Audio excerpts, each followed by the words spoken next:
উফ! এই পচা গরমে দুপুরবেলা যদি ধোয়া ওঠা গরম ভাতের সাথে এমন চাল কুমড়োর দুধ শুক্তো থাকে, সত্যিই বলছি মৌসুমী, আর কিছু লাগবে না আমার। পেট আর মন দুটোই শান্ত করার জন্য এর চেয়ে আরামদায়ক খাবার আর হতেই পারে না। এত মজার হয়েছে। এটা কিন্তু আমার বরের উক্তি। সে বাজার থেকে চাল কুমড়ো এনে দিয়েই বলছে, সরিষা দিয়ে একটু ওই যেভাবে তুমি রান্না করো একটু করো তো। আমি বললাম, কোনভাবে? ওই যে তুমি রান্না করে দাও না, সরিষা দিয়ে অল্প করে। আচ্ছা, ও বুঝতে পেরেছি। হুট করে এক একটা বায়না করো, কিভাবে যে করব আমি তা আমি বুঝেই পাই না। চাল কুমড়োটা ছুলে তারপর ম্যাশিং এর সাহায্যে একটু কুড়িয়ে নেব।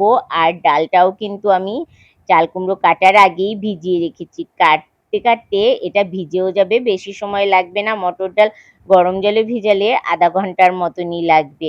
এখন একটা মশলা করে নিচ্ছি। সরিষা আর আদা আমি একটু মিক্সিতে ঘুরিয়ে নিচ্ছি। এখানে সেই মটর ডালের বড়াটা ভেজে নিচ্ছি। বেশি কিছু দেইনি, শুধুমাত্র ডাল আর লবণ আর সামান্য একটু চিনি দিয়েই গরম তেলে ভেজে নিচ্ছি। এই মটর ডালের বড়াতে বেশি কিছু দিতে হয় না দুধ শুক্তো রান্না করার সময়। এখন শুধু এপিঠ ওপিঠ একটু সোনালি কালার করে সময় নিয়ে ভেজে নিতে হবে মিডিয়াম আঁচে, যাতে ভেতর পর্যন্ত খুব ভালো ভাজাটা হয়, তাহলেই কিন্তু খেতে বেশি ভালো লাগে।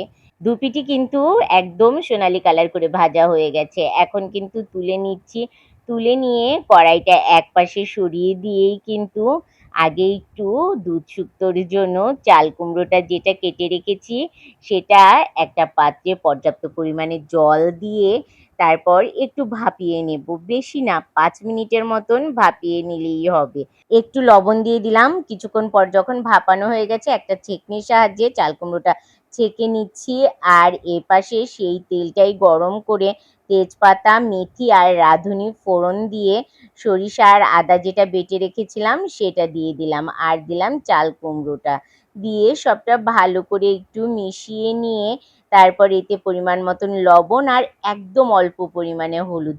শুক্তোতে কিন্তু হলুদ যায় না, তারপরও আমি অল্প করে একটু হলুদ দিয়ে সবটা ভালো করে মিশিয়ে ঢাকনা দিয়ে কিছুক্ষণ সময় রান্না করেছি। ঢাকনা উঠিয়েই দেখলাম চাল কুমড়োর গায়ের জলটা একদম শুকিয়ে গেছে। এই সময় কিন্তু দুধ দিয়ে দিতে হবে। দুধটা দিয়ে সবটা মিশিয়ে দুধটা থাকতে থাকতেই কিন্তু ডালের বড়াটা দিয়ে ভালো করে মিশিয়ে দিয়ে সামান্য পরিমাণে চিনি আর কয়েকটা কাঁচামরিচ চেরা দিয়ে দেব। দিয়ে নাড়িয়ে চাড়িয়ে একটু সময় রান্না করে নিলেই একদম রেডি। এই গরমে চাল কুমড়োর এই দুধ শুক্তোটা গরম ভাতের সাথে খাওয়ার জন্য সত্যি বলছি দারুণ লাগে। রেসিপিটা হারিয়ে যাওয়ার আগে সংরক্ষণ করে রেখে দিন। আর হ্যাঁ, রেসিপিটা কেমন লাগলো জানাতে ভুলবেন না। ফোনের রান্নায় আবার দেখা হবে।